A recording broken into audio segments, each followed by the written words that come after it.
स्वागत है मेरे YouTube चैनल पर। आज हम झारखंड सरकार के द्वारा प्रस्तावित मॉडल पेपर 10th क्लास के लिए सोशल साइंस का सेट 2 देखने जा रहे हैं। चलिए हम लोग प्रश्न संख्या 1 को देखते हैं। क्या है प्रश्न संख्या 1? 1789 ईस्वी में फ्रांस की क्रांति के समय किसका शासन था?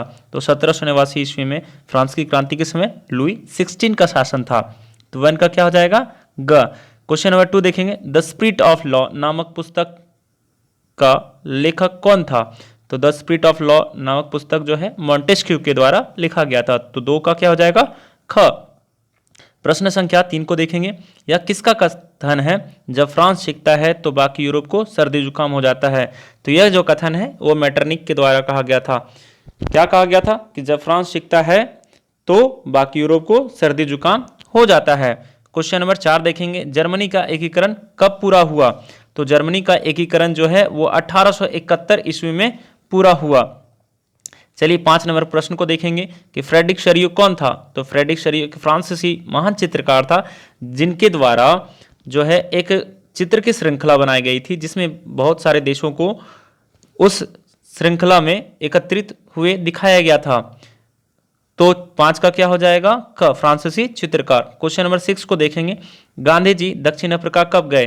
तो गांधी जी दक्षिण अफ्रीका 1893 ईस्वी में गए थे। कब गए थे? 1893 ईस्वी में। चलिए क्वेश्चन नंबर 7 को देखेंगे। चोरी चोरा में हिंसात्मक घटना कब हुई थी? तो चोरी चोरा में हिंसात्मक घटना जो है वो 5 फरवरी 1922 को हुई थी। चलिए अगला प्रश्न देखते हैं हम लोग। तो क्वेश्चन नंबर 8 का है। रॉलेट एक्ट कब पारित हुआ? तो रॉलेट एक्ट 1919 में पारित हुआ था और रॉलेट एक्ट को हम लोग काला कानून के नाम से भी जानते हैं। आपको मैं बता दूं कि 1919 में ही जालियांवाला बाग हत्याकांड हुआ था और वह 13 अप्रैल 1919 में हुआ था। चलिए प्रश्न संख्या 9 को देखेंगे। वंदे मातरम गीत किस पुस्तक से लिया गया है? तो वंदे मातरम जो है वो आनंद मठ पुस्तक से लिया गया है। और अब मैं आपको बताते चलूं कि आनंद मठ के रचिता जो हैं वो बंकिम चंद्र चटर्जी बोलिए या बंकिम चंद्र चट्टोपाध्याय। चलिए तो अगला प्रश्न देखते हैं 10। बापू किन्हें कहा जाता है? तो बापू हम लोग सभी जानते हैं कि महात्मा गांधी को कहा जाता है। तो 10 का क्या हो जाएगा? ख। अगला प्रश्न है 11। समापत्तिया के आधार पर संसाधन कितने प्रकार के होते हैं? तो समापत्तिया के आधार पर संसाधन जो है 2 प्रकार के होते हैं, एक जैव और एक अजैव। चलिए क्वेश्चन नंबर अगला देखते हैं। निम्नलिखित में से किस राज्य में सीढ़ीदार खेती की जाती है? मैं आपको बताते चलूं कि सीढ़ीदार खेती उस जगह में होती है जहां पे जमीन जो होती है वो पथरीली होती है या पहाड़ी नुमा होती है, उस जगह में होती है। तो उत्तराखंड में पहाड़ी नुमा होने के कारण उत्तराखंड में जो है वो सीढ़ीदार खेती की जाती है। तो 12 का क्या हो जाएगा? घ। चलिए अगला प्रश्न देखते हैं। प्रश्न संख्या 13। पूर्वी तट के नदी डेल्टाओं पर किस प्रकार की मिट्टी पाई जाती है? तो पूर्वी तट के नदी के डेल्टाओं पर जलोढ़ मिट्टी मृदा पाई जाती है। चलिए 14 नंबर देखते हैं। किस मृदा को रेगर या स्वतः जुताई वाली मृदा कहा जाता है? तो रेगर या स्वतः जुताई वाली मृदा जो है वो काली मिट्टी को कहा जाता है। 15 नंबर देखेंगे। इनमें से कौन सा संरक्षण तरीका समुदायों की सीधी बागदारी नहीं करता है? तो इसका 15 का क्या हो जाएगा? क। संयुक्त वन प्रबंधन। क्वेश्चन नंबर देखेंगे 16 कि भारत जैव विविधता में समृद्ध देश है। विश्व की कितनी प्रतिशत उपजातियां भारत में पाई जाती हैं? भारत जो है जैव विविधता में प्रसिद्ध देश है, ये सभी को पता है। और कहा गया है कि प्रश्न पूछ रहा है कि विश्व की कितनी प्रतिशत उपजातियां भारत में पाई जाती हैं? तो भारत में 8% उपजातियां पाई जाती हैं, विश्व का 8%। याद रखेंगे हम लोग। चलिए अगला प्रश्न है 17 नंबर। भारतीय वन्य जीव संरक्षण अधिनियम कब लागू किया गया था? तो भारतीय वन्य जीव जो अधिनियम है वो 1972 ईस्वी में लागू किया गया था। चलिए अगला प्रश्न देखते हैं। Question number 18। भारत में बहुउद्देशीय नदी परियोजना को आधुनिक भारत का मंदिर किसने कहा? तो भारत जो बहुउद्देशीय नदी परियोजना को जवाहरलाल नेहरू ने आधुनिक भारत का मंदिर कहा था। किसने कहा था? तो जवाहरलाल नेहरू, जो हमारे देश के प्रथम प्रधानमंत्री भी हुए। तो 18 का क्या हो जाएगा? ग। 19 नंबर को देखेंगे हम लोग, दामोदर नदी घाटी परियोजना किस राज्य में स्थित है? तो दामोदर नदी घाटी परियोजना जो है वो हमारे झारखंड राज्य में स्थित है। क्वेश्चन नंबर 20 को देखेंगे हम लोग, सरदार सरोवर बांध से कौन सा राज्य प्रभावित होता है? तो सरदार सरोवर बांध से जो है सरदार वल्लभ भाई पटेल के नाम पे है, जिन्हें हम लौह पुरुष के नाम से भी जानते हैं। तो सरदार सरोवर बांध जो है वो गुजरात राज्य प्रभावित होता है इस बांध के कारण। चलिए 21 नंबर को देखेंगे, औसत आय प्रति व्यक्ति आय की गणना किस प्रकार की जाती है? तो यह एक फॉर्मूला है कि देश की कुल आय बटा देश की कुल जनसंख्या, किसी देश का जितना कुल आय होता है और उस देश की कुल जनसंख्या जितनी होती है उसको भाग देने पर औसत आय या प्रति व्यक्ति आय की गणना की जाती है। तो 21 का क्या हो जाएगा? क। चलिए क्वेश्चन नंबर 22 को देखेंगे हम लोग कि विभिन्न देशों के वर्गीकरण के लिए विश्व बैंक किस मापदंड का प्रयोग करता है? तो विश्व बैंक जो है वर्गीकरण, देशों के वर्गीकरण के लिए प्रति व्यक्ति आय की मापदंड पर कार्य करता है। चलिए तो 22 का क्या हो जाएगा? क। अब 23 नंबर को देखेंगे, नवीकरणीय साधन का उदाहरण डैश है? तो नवीकरणीय साधन का उदाहरण भूमिगत जल है, क्योंकि कोयला, पेट्रोल ये सब नहीं है, इसीलिए भूमिगत जल जो है नवीकरणीय साधन का उदाहरण है। इसलिए 23 का क्या हो जाएगा? ग। क्वेश्चन नंबर 24 को देखेंगे कि लोगों के विकास के लक्ष्य डैश होते हैं? तो लोगों के विकास के लक्ष्य जो हैं वो भिन्न भिन्न या परस्पर विरोधी होते हैं, क्योंकि अगर किसी का विकास होगा तो किसी दूसरे की हानि भी हो सकती है, इसलिए भिन्न भिन्न या परस्पर विरोधी भी होते हैं। चलिए तब 24 का क्या हो जाएगा? ख। 25 नंबर का देखेंगे, 25 नंबर एक लंबा प्रश्न है दोस्तों, जरा ध्यान से हम लोग पढ़ेंगे कि रामू एक किसान है जिसने अधिशेष गेहूं को एक आटा मिल के मालिक को 10 रुपये प्रति किलोग्राम की दर से बेच दिया। कितने रुपए में बेचा है? तो 10 रुपये प्रति किलोग्राम की दर से। किसे बेचा रामू ने? तो आटा मिल के मालिक को बेचा।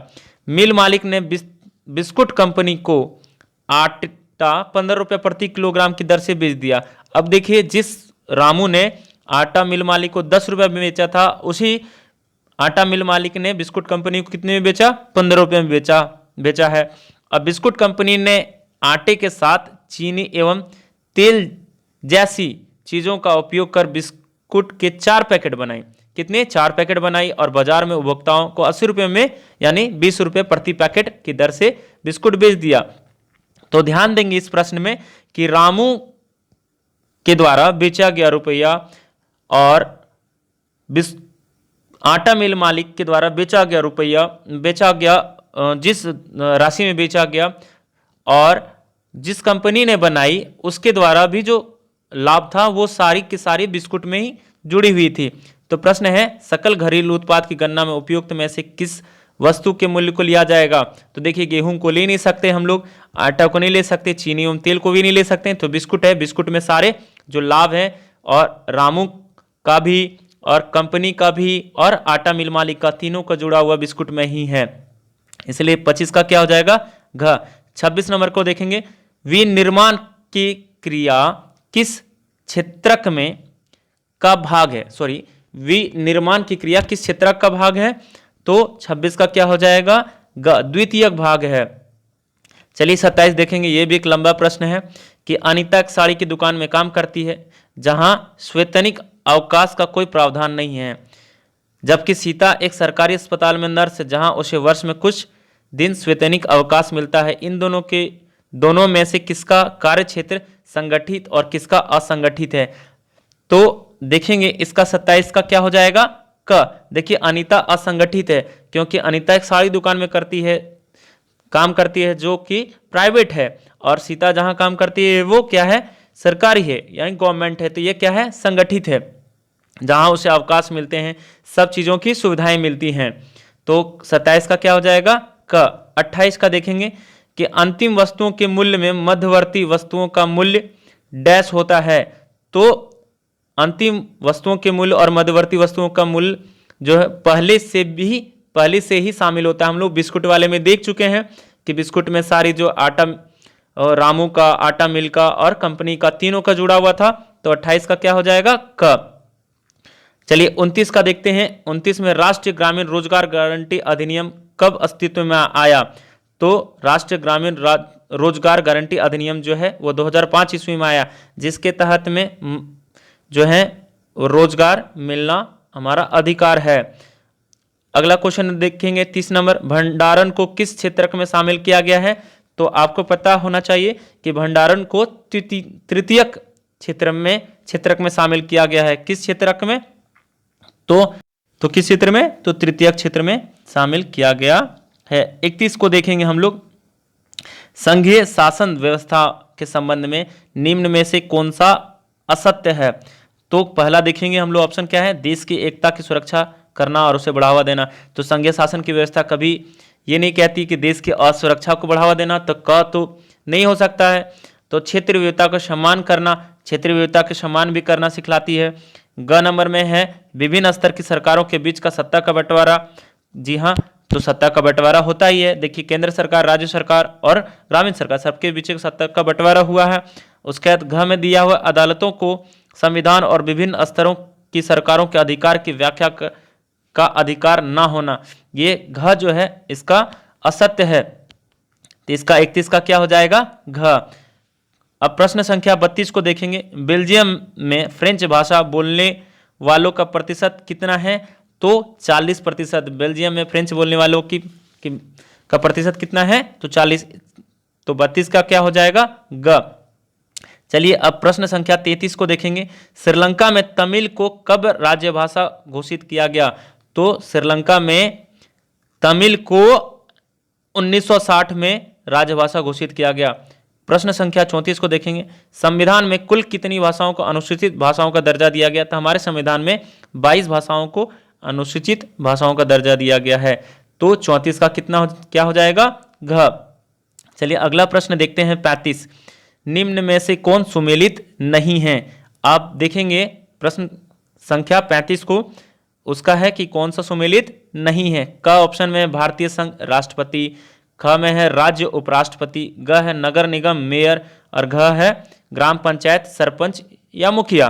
तो हम लोग प्रश्न 35 का क ऑप्शन देखेंगे, भारतीय संघ राष्ट्रपति। भारतीय संघ जो है वो प्रधानमंत्री में निहित है, राष्ट्रपति में नहीं। यहाँ पे क्या होना चाहिए था? प्रधानमंत्री। इसलिए 35 का क्या हो जाएगा? क। अब क्वेश्चन संख्या 36 को देखेंगे, 7 पार्टी अलायंस यानी सप्तदलीय गठबंधन, 7 पार्टी अलायंस जिसको कहते हैं सप्तदलीय गठबंधन का गठन किस देश में किया गया था?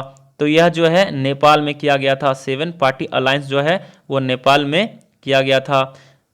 प्रश्न संख्या 37 को देखेंगे, बोलीविया किस महादेश में अवस्थित है? तो बोलीविया जो है वो अमेरिका में अवस्थित है। ऐसे दोस्तों देखा जाए तो यह दक्षिण अमेरिका में अवस्थित है। यहाँ ऑप्शन में अगर अमेरिका दिया है तो हम लोग अमेरिका को ही सही करेंगे। तो 37 का क्या हो जाएगा? क। 38 का देखेंगे कि बोलीविया में जल युद्ध नामक आंदोलन का नेतृत्व किसने किया था? तो बोलीविया जल युद्ध जो है फेडेकोर, किसके द्वारा किया गया था आंदोलन? वो फेडेकोर के द्वारा नेतृत्व किया गया था इस आंदोलन का। चलिए अगला प्रश्न देखेंगे 39, इनमें से कौन सा कथन असत्य है? कौन सा कथन, इसमें से कौन सा कथन असत्य है? ये देखेंगे हम लोग 39 में। तो राजनीतिक दल राजनीतिक पक्ष लेते हैं, जबकि दबाव समूह राजनीतिक मसलों की चिंता नहीं करते। ख में क्या है? दबाव समूह कुछ लोगों तक ही सीमित होते हैं, जबकि राजनीतिक दल का दायरा ज्यादा लोगों तक फैला रहता है। घ में क्या है? ग में क्या है? दबाव समूह सत्ता नहीं आना चाहते, जबकि राजनीतिक दल सत्ता हासिल करना चाहते हैं। और घ में दबाव समूह और राजनीतिक दल समान प्रकृति के होते हैं। तो 39 का क्या हो जाएगा? घ। दबाव समूह और राजनीतिक दल समान प्रकृति के नहीं होते हैं। चलिए 40 में देखते हैं कि नेपाल में SPA 7 पार्टी अलायंस, हम लोग पीछे भी देख चुके हैं, एक 7 पार्टी अलायंस का प्रश्न था दिया हुआ, फिर से है दिया हुआ कि नेपाल में SPA 7 पार्टी अलायंस ने किसे अंतरिम सरकार का प्रधानमंत्री चुना था? तो ये इसका सही आंसर हो जाएगा राजा वीरेंद्र। चलिए दोस्तों, क्या है कि नेपाल जो है SPA एक 7 पार्टी अलायंस जो है वो सरकार का प्रधानमंत्री जो है वो राजा वीरेंद्र के द्वारा चुना गया।